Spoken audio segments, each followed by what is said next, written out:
Bienvenue sur le rocher. Aujourd'hui, tout est sexualisé.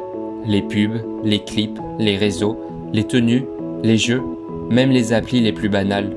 On vit dans une société où l'hypersexualisation est devenue la norme, presque invisible, mais omniprésente. Mais face à cette réalité, que dit la Bible? Est-ce possible de garder un cœur pur, de vivre une vie alignée avec Dieu, dans un monde qui banalise ce que Dieu a rendu sacré? Voyons cela ensemble. Aujourd'hui, le corps n'est plus perçu comme un cadeau sacré, mais comme un produit de consommation. L'image a pris le dessus sur la dignité. Et dans cette culture du tout montrer, beaucoup finissent par croire qu'ils ne valent que parce qu'ils affichent. Mais la parole de Dieu te dit autre chose. Ton corps est le temple du Saint-Esprit. 1 Corinthiens chapitre 6 au verset 19 à 20. Tu as été créé pour être porteur de la présence de Dieu, pas pour attirer des likes ou des regards.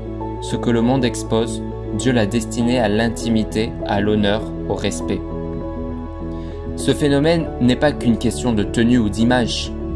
Il affecte ton âme, ton identité, ta manière d'aimer et de te voir.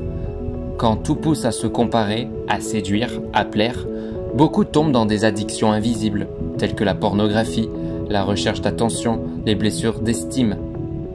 Jésus l'a dit clairement, celui qui regarde une femme pour la convoiter a déjà commis un adultère dans son cœur. Matthieu chapitre 5 au verset 28. Dieu ne veut pas que ton regard te détruise, il veut le restaurer, le sanctifier et t'apprendre à aimer dans la pureté, dans la vérité. Le monde dit « ton corps t'appartient, fais ce que tu veux ». Mais cette liberté est souvent une illusion, un mensonge enrobé de glamour. Cette soi-disant liberté, c'est parfois une prison déguisée. Vous avez été appelé à la liberté, mais ne faites pas de cette liberté un prétexte pour vivre selon la chair. Galates chapitre 5 au verset 13. Dieu n'est pas contre le désir, il l'a créé, mais il veut le sanctifier, l'aligner avec son cœur, dans l'engagement, dans l'amour vrai, dans le respect de soi et de l'autre. Peut-être que tu as été blessé, utilisé, ou que tu luttes avec ces choses, mais la bonne nouvelle c'est que Dieu restaure. À la femme adultère, Jésus ne dit pas « tu es fini », il dit « je ne te condamne pas, va et ne pêche plus ». Jean chapitre 8 au verset 11.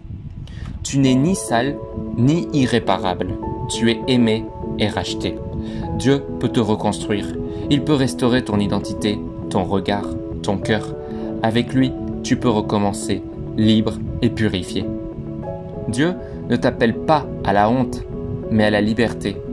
Il t'invite à vivre autrement, non selon les standards du monde, mais selon la vérité de sa parole. Ne laisse pas la société définir ton corps, ton cœur ou ta valeur. C'est dans la présence de Dieu que tu retrouves ton vrai reflet, ta vraie beauté, ta vraie identité. Si ce message t'a parlé, partage-le. Tu ne sais pas qui a besoin de l'entendre. Abonne-toi pour recevoir chaque jour des vérités bibliques sur des sujets sensibles, actuels et essentiels. Dieu veut restaurer cette génération et ça commence par toi. À demain pour un nouvel enseignement biblique.